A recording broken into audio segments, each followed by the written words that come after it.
welcome back, my enlightened ones. Welcome back to my channel. This is I for Winds Cat. So, welcome to my home. Happy October, everybody! Yay! It's spooky month. Yay! I've been waiting for this all year, and I know a lot of you have been too. Welcome, Adam and Vincent, and little Angie, Pie, and Natalie, Whispers on the Realm of Darkness, and my beautiful daughter, Sarah Sinister, and anybody else who comes along later. You're just as valuable, you're just as important, and welcome to my home. So I've been busy this week creating luminaries for you guys. So I'm going to be sharing a bunch of those, and we're going to be crafting a couple of them, which are very easy to do tonight. Welcome, Brenda. Welcome. Happy to have you. Welcome. This is going to be a fun class. So we will be making some luminaries. As you can see, I have some back here. I have some really cool ones back here that I will be sharing with you, and show you how simple they are to make. So this is really going to be fun. So let me jump over to my banners here. Let me get to the top here. So again, luminaries, this is what the class is about tonight. And again, happy fall, happy October, happy spooky month. Yay. So I got to set the mood. So here we go. October, autumn leaves of red and gold that crunch beneath your feet, pumpkins on front porches, candy corn in trick or treat, tart and tangy cider, apples ripened on the trees, a hint of winter coming on the chilly autumn breeze. So we got to set the mood. Got to set the mood for the luminaries here. So how is everybody tonight? How is everybody doing? I am doing fantastic. Thanks for asking. So I'm hoping you guys had a great week so far. We have Sarah's class tomorrow night. Next week's class, because it is the month of October, we're jumping back to our Egyptian series, and it will be Anubis. He is keeper of the dead. He helps, he gives funeral rites and everything. So I thought it would be perfect to do Anubis during the month of October. Also, too, Friday the 13th, I will be doing a Friday the 13th class on a Thursday, but I will be explaining some things about Friday the 13th and the superstitions behind that. So that will be a fun class. And then we're going to be carving pumpkins, and I will be telling you the story of Jack and the demon and how jack-o'-lanterns came to be, and why we carve lanterns and what their purpose is in protecting us. So, yes, and sharing the story of jack-o'-lantern. So that is basically going to be our October feast or fast or whatever you want to call it. So it's going to be a lot of fun. So what is a luminary? A luminary can be a person who is very inspiring or influential, such as a Reiki master. Hello. A luminary is also an object that gives off light. Luminaries, plural, of course, and it is a part of speech, which is a noun. So an example of a luminary being a person would have been Mother Teresa. She was considered a luminary to the lepers she helped out in caring for people throughout the world. Many Christians place luminaries outside their homes at Christmas time to light the way for the Savior. They believed by lighting candles, adorning them houses with candles, that it would say, Jesus, I'm over here. So it's supposed to invite good energy and good spirits into your house. So that's a wonderful thing. Jumping back to comments, I don't want to be rude. First time here, excited. Brenda, we're so happy to have you. Welcome. I'm so great and happy to have you here. It's so exciting. Okay, so luminaries. What are luminaries? The glowing brown sacks that adorn Albuquerque walkways, churches, and homes each holiday season are called luminaries and date back more than 300 years. The New Mexican tradition began when the Spanish villagers along the Rio Grande displayed the unique and easy to make Christmas lanterns called luminaries to welcome Christ child into the world. A traditional luminary is a brown paper bag which has been folded at the top and filled with a couple cups of sand and a votive candle. So here's one in Spain, and you can see how it's all adorned. How beautiful is that? That's just so gorgeous. Also, homes at Christmas time, as they stated, people put out lanterns. Lantern is illumination. It is lanterns, has to do bringing the light back in, especially in a dark time during the dark time of years, which we're going into, which is fall and winter. So by lighting these candles, you're inviting good spirits to come into your house. There are many ceremonies that go on around the world. These are actually rice paper lanterns that are being released in Japan. That's quite beautiful. I know a lot of places here in the United States, I guess this is illegal to do, but of course they do it over water. Here are some more, these are little beauties here. Again, making them out of paper bags. How simple is that? And we'll be getting more into those as well. So I'm going to jump into my dissertation on luminaries. Luminaries traditionally to astrologers were the two brightest things in the sky were the planets. They were the sun and the moon. These celestial beings, the sun and the moon, have been guiding mankind since the beginning of time. The sun and the moon, being the most abundant source of light to the inhabitants of Earth, are known as luminaries. So that was enlightening to find that out. um, the sun and the moon were considered rulers of the day and night in accordance with the doctrine of astrology of Set. It's called the diurnal planets, which were ruled by the sun, and the nocturnal or nighttime, which were ruled planets, which were ruled by the moon. The luminaries can be found in the Bible as well, which is kind of interesting. The firmament, which I'm going to talk about. The God made two great lights, the greater light to rule the day and the lesser light to rule the night. He made the stars also. And God set them to firmament. Firmament is a vast solid dome created by God on the second day of creation, supposedly. Again, I don't know all this. We don't know until we die. So anyway, or get unlived. Get unlived? I think unlived, yeah. Okay.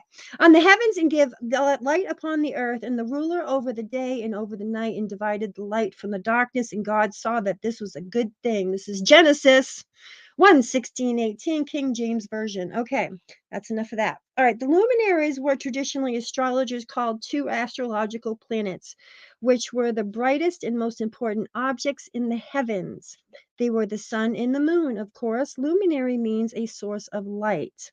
The sun and the moon, being the most abundant sources of light and inhabitants on earth, are known as luminaries. Now, if you remember some of the pagan and the Wiccan classes that I actually taught in the traditions of that, they always do bonfires. Bonfires are purifying, it's sanctifying, that's special to them.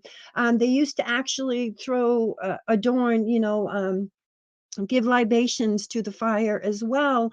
But the thing is that these luminaries are a form, this is a form of a bonfire, and that's why they created these luminaries. It's a lesser fire, but it's actually adorning the bonfires, which remember, which were originally bone fires because they would put sacrifices in there. So that's quite interesting.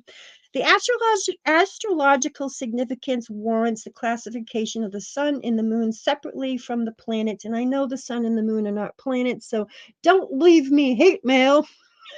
And the sun and the moon have to do with man's spiritual consciousness. This is why I'm talking about them as well, because we're all about consciousness, enlightening ourselves. While the planetary influences operate through the physical mechanism, the moon is the luminary in the biblical sense that it affords man to light by night. Some early Newtonian astronomers to observe the study luminaries were Aristotle, Galileo, and there were many more. So the origins of the sun and the moon were considered the rulers of the day and the night in accordance with the doctrine of astrology of Set. Okay, the sun was also a sect ruler in the luminary sect of the charts and events in individuals born in the daytime. When the sun was over the horizon, this is when the moon rules, and the moon was the sect. That's what the sect means. It's when it's actually ruling is the sect. Was that in the night charts when the sun was below the horizon. Ancient astrologers divided all astrological factors into day and night groups, essentially dignities. The Arabian parts, which means or lots, are all planetary characteristics. Even each starry planet themselves belongs to this luminary factor. In case you didn't know it, we have a star called Sinister Four Winds. That is our paranormal group on Facebook. We do have a star, and it's actually a very big star. But if there's like a little cross, it's not the Southern Cross, it's the goose. It's we're to the left of the goose in the sky. That's where our star is located. So starry planets themselves belong to the luminary or the other. The luminary in charge of giving chart was called the luminary of sect. Again, charge. Sect means the planet that is ruling at the moment. Okay. In modern Western astrology, the importance of the moon and the sun was even come to outweigh all other celestial factors. Early beliefs in the sun and the moon. Early history, all people would find the sun and the moon regarded as human beings. They connected them with male and female aspects. They believe that the moon is female and that the sun is male. And I've done classes with Helios, Ra, those are males. They rule the sun. They are the sun, supposedly. Connected with the daily life of mankind and influencing in some mysterious way man's existence in controlling his or her destiny. We find luminaries alluded as to our ancestors, heroes, and benefactors who, after a life of usefulness on earth, were transported to the heavens, where they continue to look down on and in measure rule over the earthly affairs of us.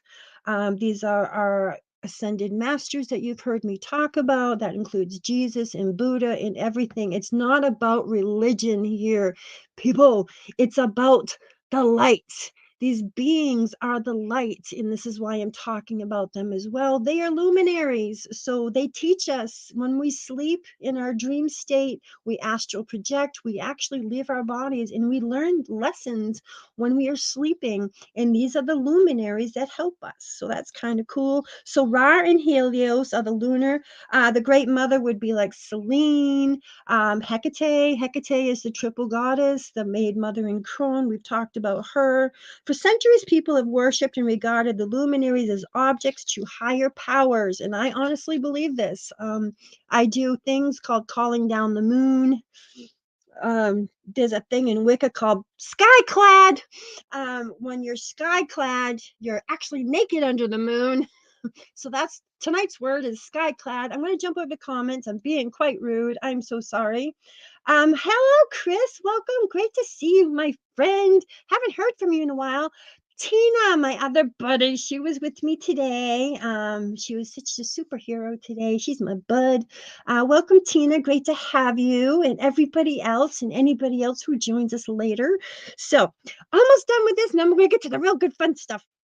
All right, so early beliefs in history, as I said, right, okay, so the sun and the moon have been considered opposite sexes, as I just said. Lanterns and did I skip a page here? Hang on. Okay, yes. Okay, I did not.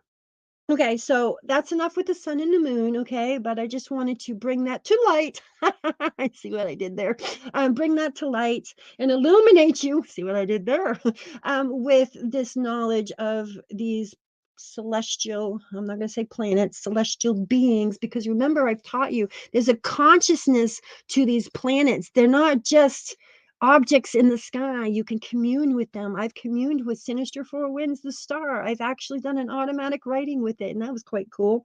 So lantern festivals around the world are defined by the illumination of various things, from rice paper floaters. These are these puppies right here. Whoops, sorry.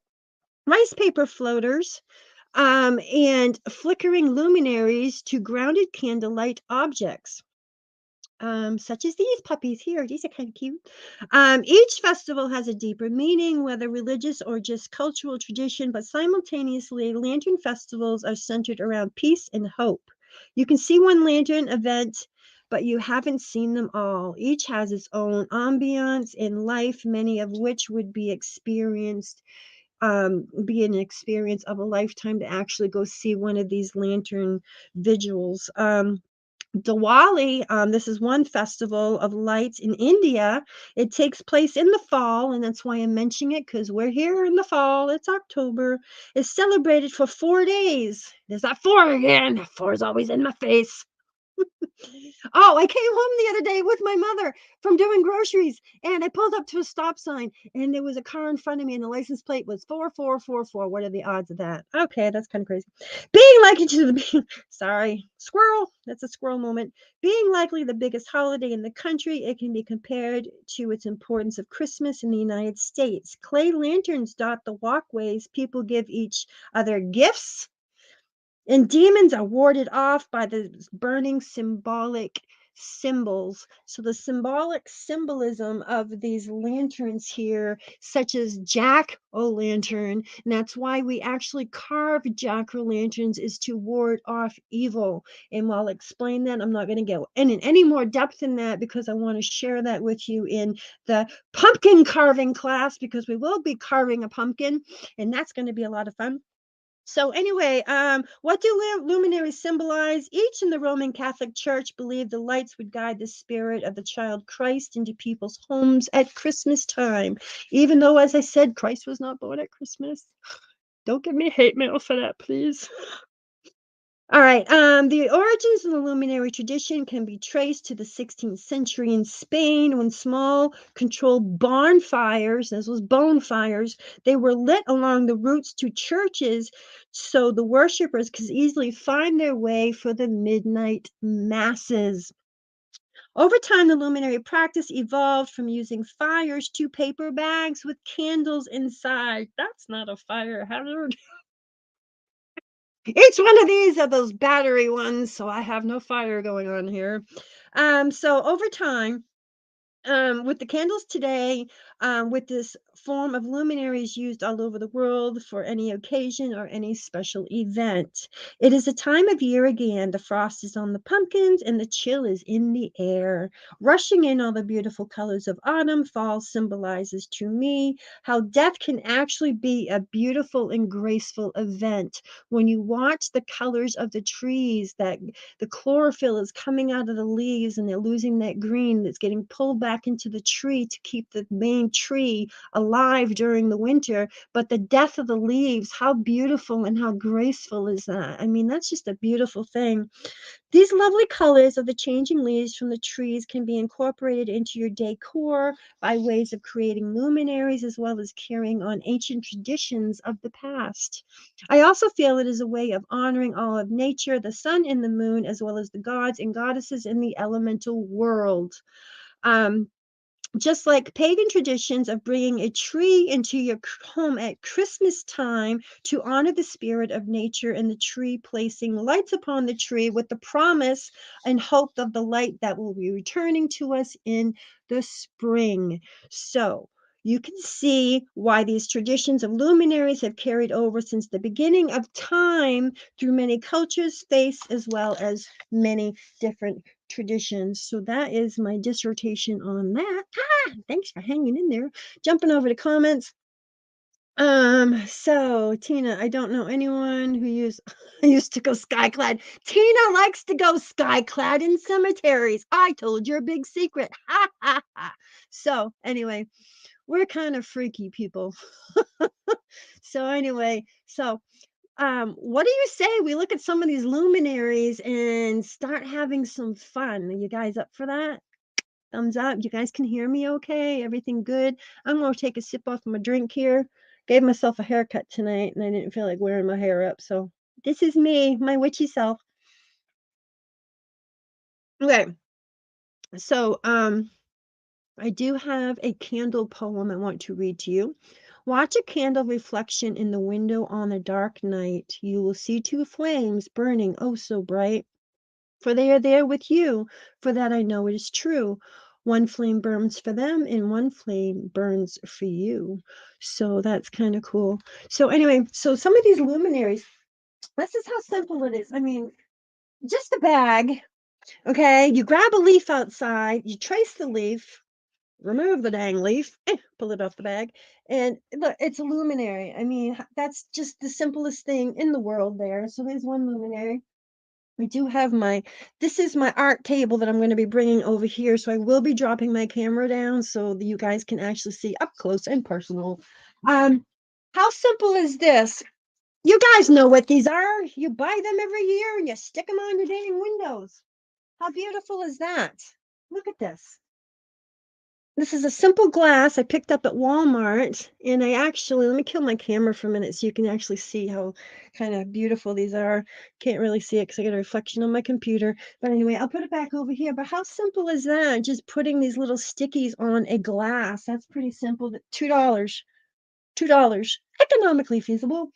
Um, Another beautiful thing to do. Napkins are wonderful. We're going to be doing a napkin one tonight. This is actually a napkin I peeled.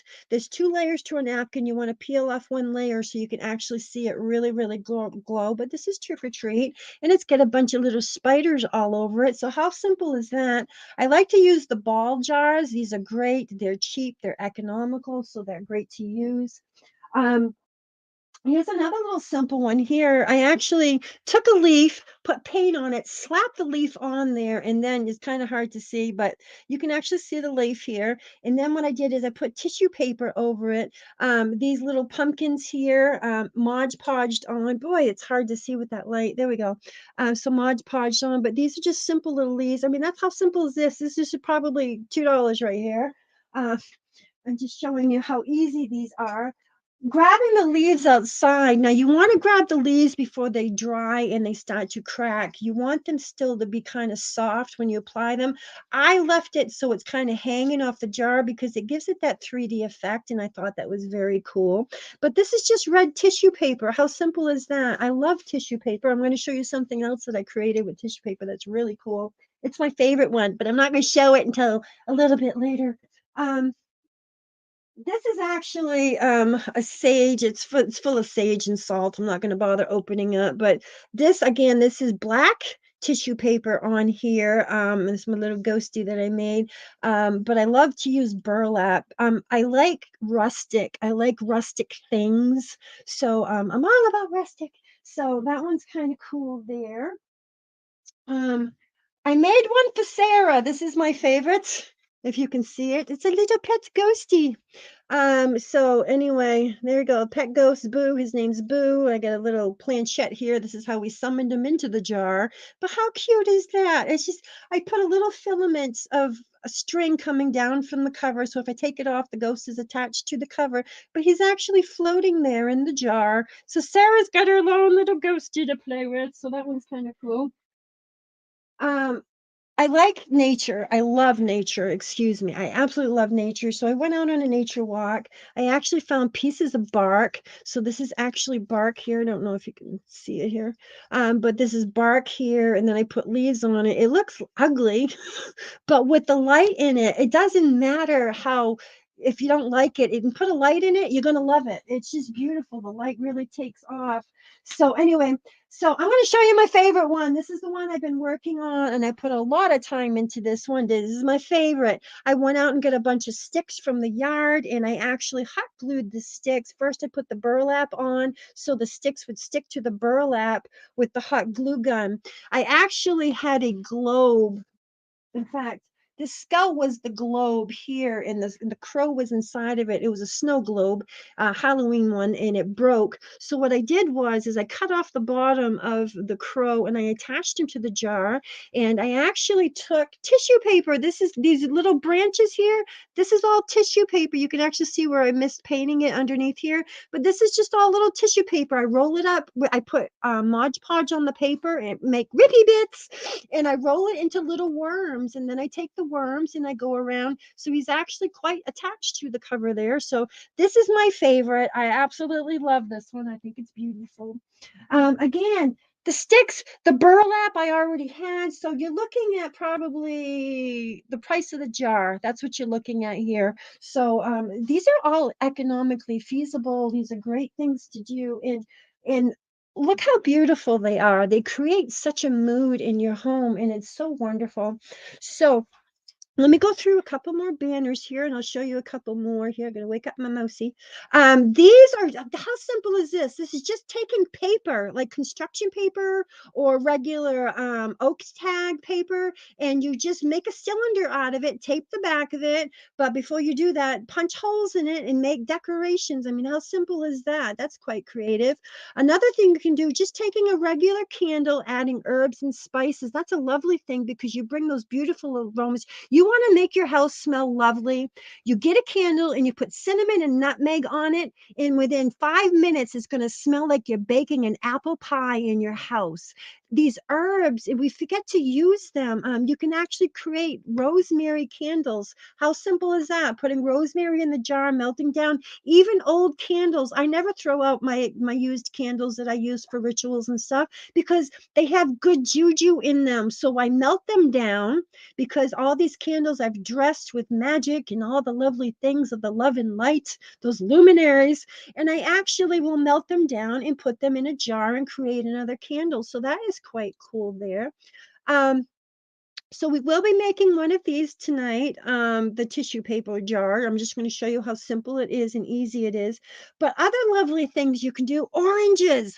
How lovely is this? You cut the top of an orange off, you scoop it out with a spoon very carefully. You don't want to go through the middle on the bottom because when you pull out the orange, there's actually a natural wick that is in the orange. You can see it there on the second, in the third, and the fourth picture on the top there. You can see it's got a natural wick in the orange that is from the middle of the orange. All you have to do is pour olive oil in it or some form of oil or lantern oil, and you can actually burn this and have the beautiful smell of orange in your home.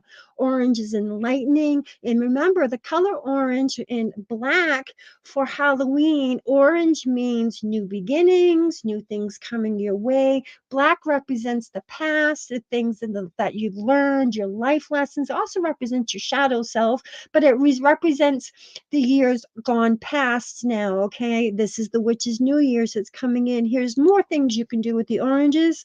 Um, Putting these lovely cloves. Cloves are wonderful. Cloves are protection. That is an herb of protection. So that's a great thing to put on your oranges there. Here's another one. They actually took the orange out. And again, I think this is one with oil that's in the middle here. Here's another one here. Cut out the bottom of the orange, put a tea light in there, make some shapes with cookie cutters. I mean, how cute is that? A little star orange. I think that's so cute. So we will be creating one of these, the napkin luminaries as well. So I will be teaching you how to do that tonight. Here are some more napkin luminaries. So you wait for seasonal napkins to come out. You want to grab them early because I find that this stuff goes off the shelf very fast. Um, before even the season gets here. So grab them if you see them. Here are some more here. I like the skeleton one. He's awfully cute. But anyway, goes to show you how simple it is. Here's one with just painting. What they do is they put vinyl. They cut out a piece of vinyl in the shape of a leaf. They put it, attach it to the jar. Then you paint the jar, wait for the paint to dry, and then remove the vinyl leaf. And this is what you have. They actually use kernel corn in there to hold the votive in place instead of using sand there. Halloween jars. These are cool. I like these. You can cut it out with vinyl, or you can actually cut it out just on a black paper, any form of paper. Just cut them out. Mod Podge is the key here. Love Mod Podge. It ruins my nails, but heck. And we forget that the most important luminary of all, jack-o'-lanterns. They chose me from my brothers. That's the nicest one, they said. And as they carved out my face, and they put a candle in my head, and they set me on the doorstep. Oh, the night was dark and wild, but when they lit the candle, that is when I smiled.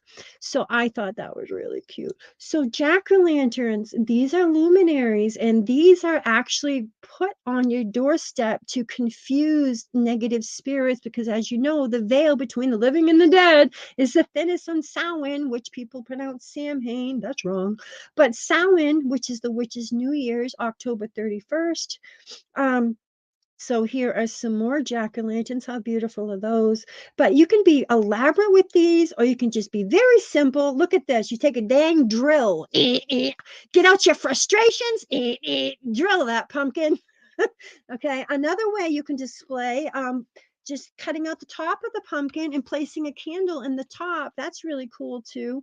This is a very simple luminary here. You paint it with just put, just kind of what I would do is I would actually kind of just draw the leaves on it. It would actually take a physical leaf, draw around it.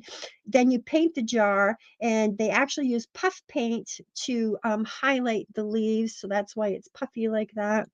And this is cool. Tin can lights. You just punch or drill a hole, take a nail and a hammer. That's how I've done it. I've made these before. You take a nail and a hammer. It is time consuming. I will not lie.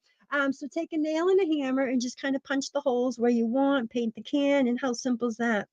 I love this idea. This is so beautiful when it's lit up. Putting beads on jars, hot glue gun, putting these beads on the jars. How beautiful is that? The reflection. Gonna jump back over to comments right here because I'm being rude again. Um, come to Maine cat crafting. I would love that. That would be so much fun. I would love that. Let me know. I'll get my crafts. I got lots of crafts. I love doing crafts. Um, How many holes is too much? There's never enough holes unless there's nothing left, and then it's just one big hole. Again, be creative. Natalie, of all the people, you are the most talented, beautiful person as far as painting and creating stuff. You would be so amazing at this. You're a better artist than I am, and I will admit that. I worship you. So, anyway, so that would be fun. But how fun would it be to take a dang drill? Get out your frustrations of the day on those pumpkins. Of course, thank them for their little lives first because they were once alive. So anyway, back and jump, back and jump, back and jump, jumping back. I'm so backwards tonight. How simple is this? Milk gallons. We all get milk. Why not decorate them? Just take a permanent ink marker and do that. Or you can actually cut the faces out as well if you want to. But you could actually just use a marker if you don't feel like cutting out the faces. So that's quite simple there. Using gauze, creating mummy luminaries and throwing on little googly eyes. That's so cute, but it's so simple and I love it. It's just so amazing and how cheap. Everything in here tonight is economically feasible. So these are done, I believe, with paper because you can see the paper overlapping there. But if you can get like a thin layer of paper, stock paper, don't get the thick that you would actually use. But you can buy a thin layer of stock paper, print off a quote, print off anything you like, and Mod Podge the sucker to the side. Another way to create a really cool luminary with the napkins is you actually take a those these are regular candles here. You can do it with the regular candles, but those fake candles there that you put the battery in, but they're waxy on the outside. They feel and they smell like a real candle. You actually heat them up with a hair dryer and start taking the napkin and working the napkin into it, and you keep heating it up and heating it up. The napkin will disappear but the pattern will be left behind. It's so cool how it works. So that's a creative little tip there. How simple is this? You could do this with your children or your grandchildren. It's just tissue paper ripped up, glued to a jar, and a little tree cut out and put on the jar. How simple is that? But how cute is that? Have fun with this. This is just to be creative. These are just those simple silk leaves that we all throw around our house at fall time. This is just taking raffia and just tying to it a candle. That's very simple, and that's under $5. That's really simple there. I love these. These are so cute. So these are actually painted, and they just went in with a permanent magic marker and created the cute little faces there. I love these next ones because they're rustic looking. These are done with tissue paper. So they started with the yellow tissue paper at the bottom to create the candy corn one. Then they went to the orange paper, and I think they went a little bit darker there. And then the white at the top. I just personally would have done the yellow, orange, and the white, but that's just me. But anyway, the candy corn. I mean, look at these, how simple these are. But how cute are they? They're so cute. I love them. Look at these. These are made with vinyl. You cut out vinyl, or you can paint these on the jars. I mean, this you can be so creative with this. You've all seen this. This is the simplest thing in the world. Pool noodles. You can actually buy black pool noodles now. They do have them specifically for people to turn them into candles. And then if you get the votive candles at the top, you actually can cut the hole in the noodle at the top and actually push those votive candles down so all you see is the flame sticking up. You can make this a better, but I'm just giving you ideas to create with. Here's a really cool one for Thanksgiving. That's just a simple leaf and two little pieces of tissue paper cut in rounds for the face and maybe a little felt nose and two googly eyes, of course. God, those googly eyes. Floating candles. Here's some more of them. Anyway, so I'm done with my showing you my luminaries. So why don't we get to crafting? What do you guys say? You guys ready to craft? Um, I'm just checking up on chat here just to make sure I'm up to snuff. So anyway, so what I'm going to be doing, oh, here's another thing too. I meant to mention these little window sticks. These are great to stick on like a big jar, or I do have a gigantic jar back here. This is where all my tissue paper is and all my stuff. I will be bringing that forward so you can actually see my contents and everything that's in there. But how simple is that to stick these on there? I love the jellies. The jellies are great until you pull them off the window and then it's a one-time use.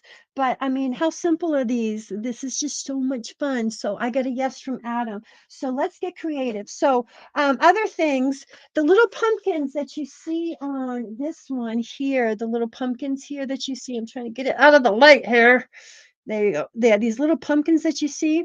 These are actually, I just picked up some of the Halloween garland that they have, and I just yanked the pumpkins off the little suckers. Another thing to do, and this is cool here, is this lovely creepy cloth that we always stick around our house at Halloween time. I believe it's like a form of muslin. I don't know. Anyway, but this creepy cloth, I actually did on this one. I actually have it on the top here. Gosh, that light's hard to see. But anyway, but it's all Mod Podge. It's as hard as a rock. And it's just a lot of fun. And I got it kind of draping down the sides to look a little extra creepy.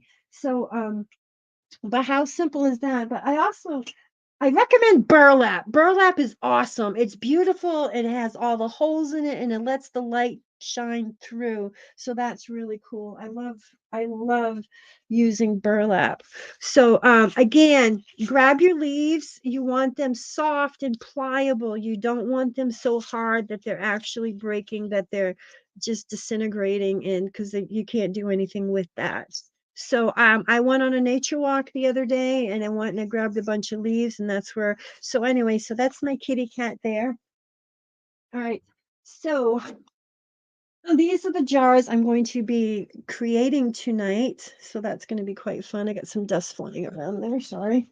Um, and I need my other jar.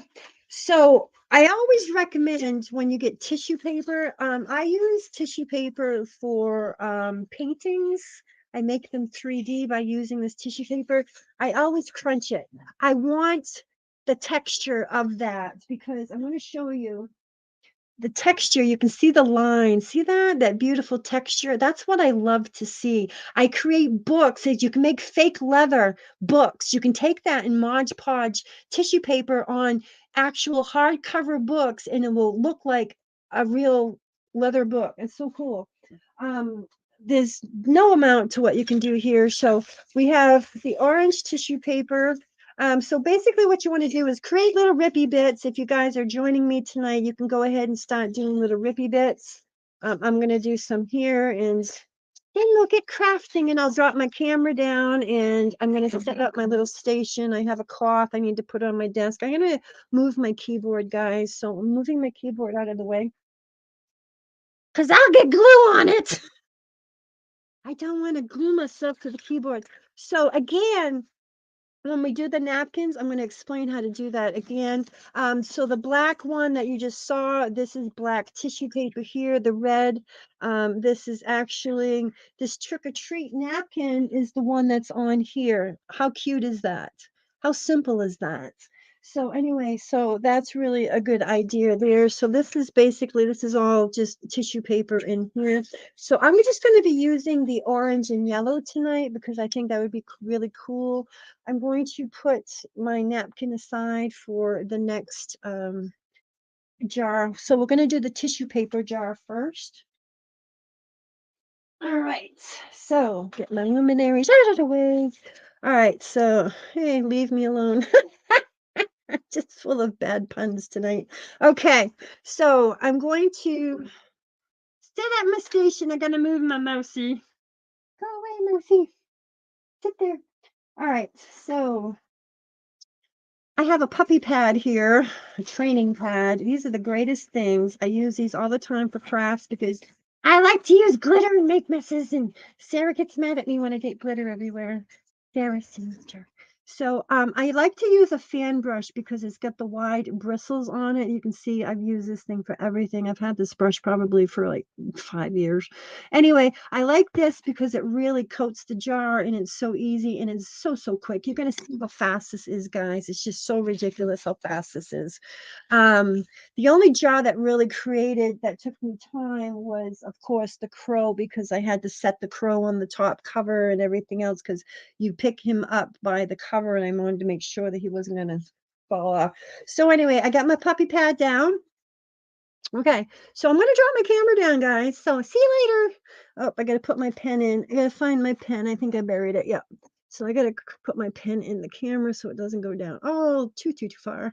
Okay, so I have my pad here. So again, we're gonna create rippy bits. You don't want really tiny rippy bits, but I mean that's cool if you want. Just go with it. Take out your frustrations of the day. Start creating these little rippy bits. Um, Talk amongst yourselves. So anyway, I'm not going to keep doing this because I want to get going and show you how to create it. So anyway, I got enough rippy bits here for right now. My little rippy bit, look, it's stuck under my fingers. Okay. So I've ruined my nails 3 times this week. That Mod Podge likes to rip the nail polish off my nails. So I have my paintbrush here. I also have wipies because I can be messy sometimes because this is meant to be fun. So I'm going to grab my jar. I think I'm going to do the rippy bits on this jar here. I like it. It's kind of green in color, and I was hoping that it would kind of mix with the yellow and orange. So this is my jar of Mod Podge. It's a lot easier than having a gigantic jar out here. The easiest way to do this, stick your hand in the jar and just start coating it, man. Just go to town. I don't usually do the bottom. I got glue flying already. Look at that. It's on my computer, on my screen. All right. Mod Podge that later. Okay, so basically you want to do the whole jar at one time with the glue. And the reason why I do this is it gives time for the glue to set up a little bit and get a little bit sticky. And it's easier to work with than it is when it's extremely wet. Another thing you can do too is if you don't want to do anything on the jar, but you just want the jar to look really cool, another thing you can do is add color, any color you want to your Mod Podge. Pour it in a little jar, add orange to it or yellow to it, and then paint the whole jar that color. And what it is, it gives you that wavy old glass look when the light comes through it. It's actually quite beautiful. So anyway, I got my jar pretty well coated here. So I'm going to start going to town, man. Just start adding and just kind of tap them down. I like to use the brush because the brush, it makes it much easier. I don't care if there's wrinkles in it. I don't care if I'm overlapping things. That's the whole idea of it. It's just to have fun, man. Just have fun. But how simple is that? And then when it's done, this is just beautiful. So I just keep staggering. I try to find the edges that have the straight at the top because those are the ones that I tuck in. It just makes it easier because if not, you can also go over the lid if you're not planning on putting a cover on your jar. Um, you can do that as well. And if I do go over the bottom, I don't care because my other jars that I've actually done, I've actually did the bottoms on them as well. Um, so you can see how simple this is and just kind of drag it and just I push it down with the paintbrush so I'm not getting my hands dirty. And it's just so simple, and it's you know what I love about it though is it's so therapeutic, it really is, just to sit here and just I put music on when I do this, and I get into the zone, man, the auto zone. But, I just keep adding and just going, and it's just like I said, it's just so therapeutic, and it's grounding too. Remember, guys, we forget to live in the here and now moment, and when you actually do these things, you're in the moment. You're living in the moment. And remember, the only moment of time that exists is the moment that we're in right now. Okay. So it's really awesome. If you had a bad day at work or something, this is actually a great thing to do. Again, I'm looking for the straight edge to stick at the top here. This is a great thing to do. It gets you out of your funk. It really does. I didn't have that great a day today. And I'm not going to tell you why, but it was a very frustrating day with this old house from the 1800s and the septic and all those lovely things. So anyway, I had a really rough day today, and I almost canceled the class tonight because I was just so frustrated today. And I said, you know what? You guys make me shine. You make me so happy. I love being here with you, and I love doing stuff with you. And you guys are my soul family, man. And I just so love this. And my mood has totally changed just being here with you guys.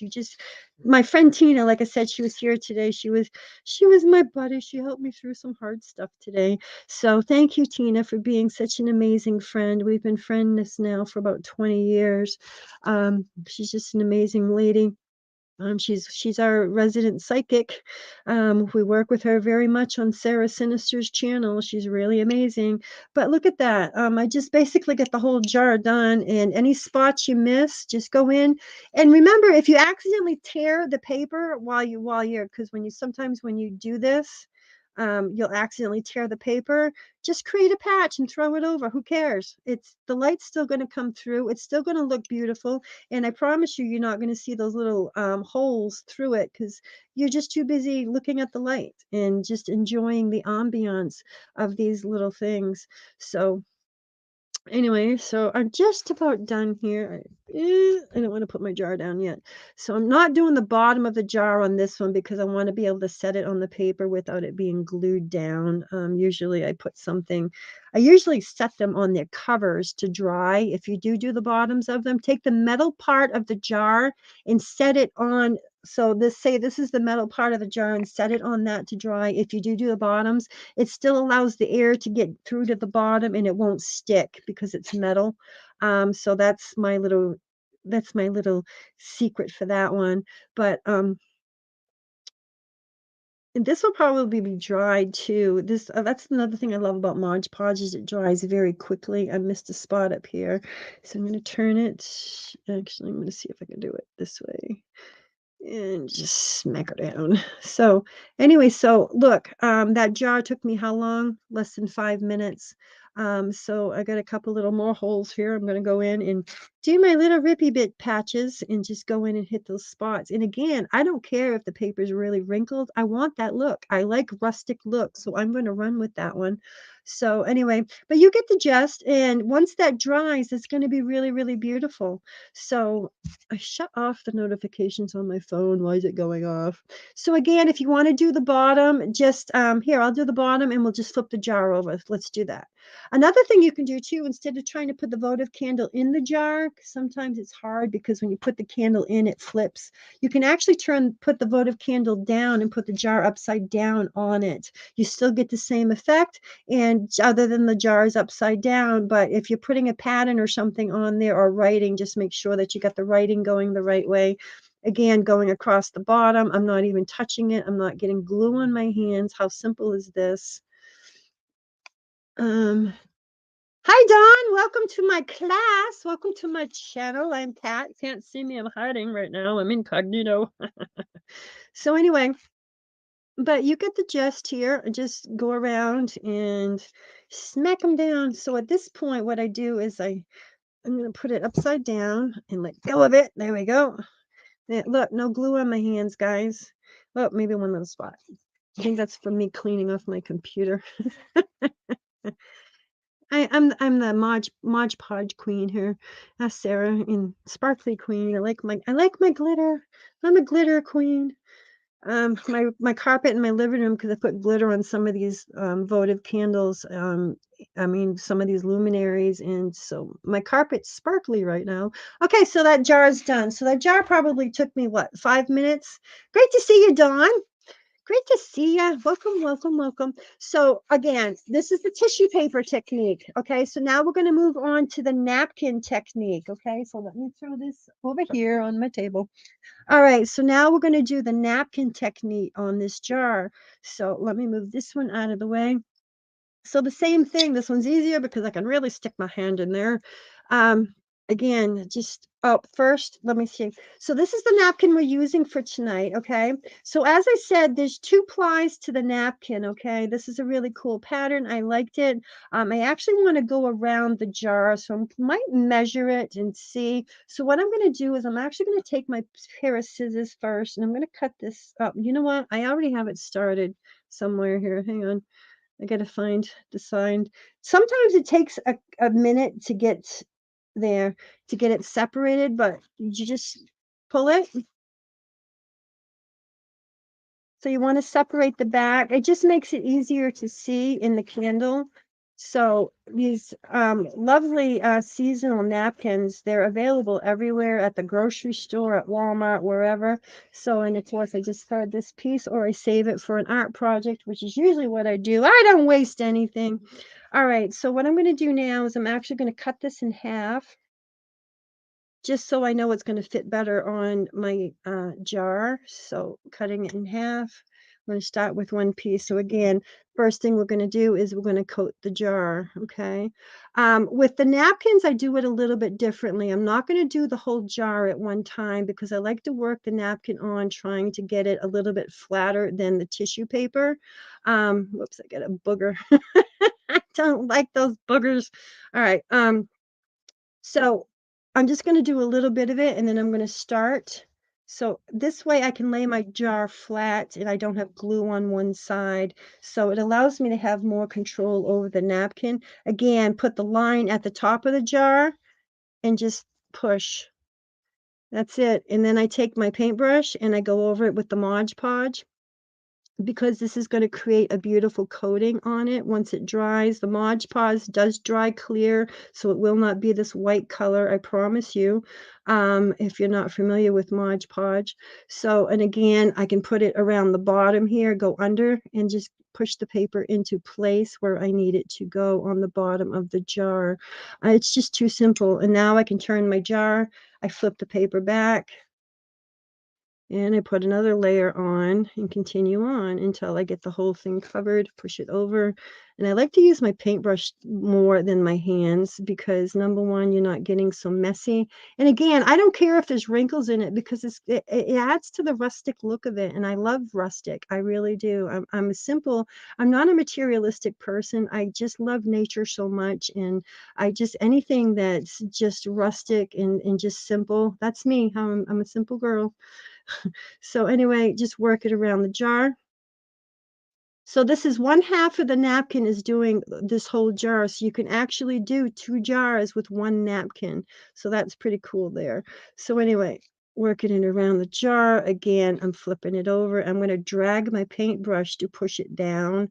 You always want to make sure that you have a lot of Mod Podge when you're pushing the paper down because if you don't, it's going to tear the paper. So that is an important keynote there. And again, if you tear the paper, it's no big deal. You can actually arrange the paper to cover the knot, or you could the spot that you ripped, or you can actually just go back in with what I call those, just make a little band-aid for it. I make band-aids all the time and you can't see them unless I point them out to you.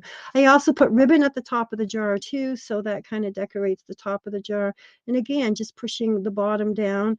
Again, 5 minutes. Look, and once this dries, this is going to be as beautiful as the trick or treat one. Again, if I want to put a little piece at the bottom, I think what I'm going to do with the bottom is I'm actually just going to take some more of my little Rippy Bits orange, and I'm just going to put a couple little Rippy Bits on the bottom. I'm not going to bring it over to the side though, because I don't want it to show on the side. So I'm going to kind of make like a round part to it if I can, and just cut off and try to make it fit. Okay, so here's one. Yeah. Sorry, guys. I'm right-handed. If I was left-handed, you could probably see this better. I'm a righty.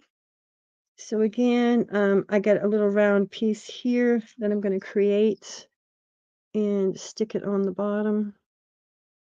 There. Okay.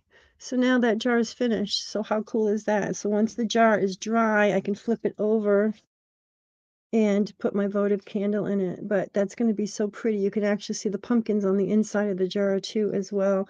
So, and then you flip it over and let it dry. So that's quite simple. So those are a couple techniques. Hi, I'm back.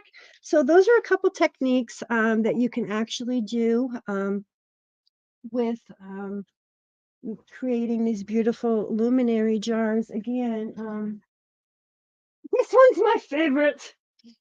Sticks, collecting sticks, anything that I love this because it still had the berries on the sticks on this one on my backyard here. It's just so cool, these little berries right here. See 'em? Um, but I love that. I mean, look how beautiful that is with the crow on the top of that. And I created these sticks out of tissue paper. You just put Mod Podge on it. I'll show you how to do it. And I'm gonna get my hands dirty now. All right, I put away my Mod Podge, but this is my trick technique, and I'm going to show you a beautiful painting I did by doing this technique, and it makes it 3D. You take the tissue paper, you just put a glob right down the center of it, and you take it and you just start twisting it, okay? You want to make a, whoops, I ripped it, but you want to make a worm out of it, okay? I'm going to show you the painting that I did, which is really cool. Hang on. It's Halloween. So here's my Halloween painting. This is a cemetery that I did, but it's 3D, people. Do you see that? These little worm things that you create with the tissue paper. This is my favorite. I got a zombie over here somewhere. There he is. There's my zombie. Actually, we have haunted dolls in the house, and every single one of these graves, this one says Anna. Every single one of these graves is dedicated to the children upstairs. And I'm going to tell you how simple it is to make this. You go online and type in coloring pages. Like maybe I want a haunted house. I will type in coloring page of a haunted house. I will cut out the haunted house and I glue the haunted house to the canvas. And then I create those little tiny round worms that I just showed you to make. This is how I created the trees, and I outline the entire project, and then I go in and I paint it. How simple is that? The angel, I love the angel. You know me and my angels. And this is supposed to represent Archangel Michael. It's got his sword here going on.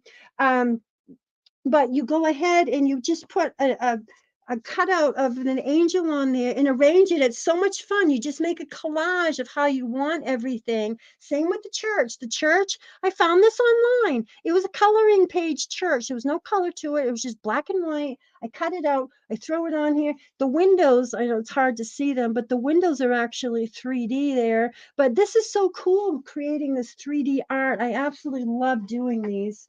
I'll show you another one that I did. This is for next week's class.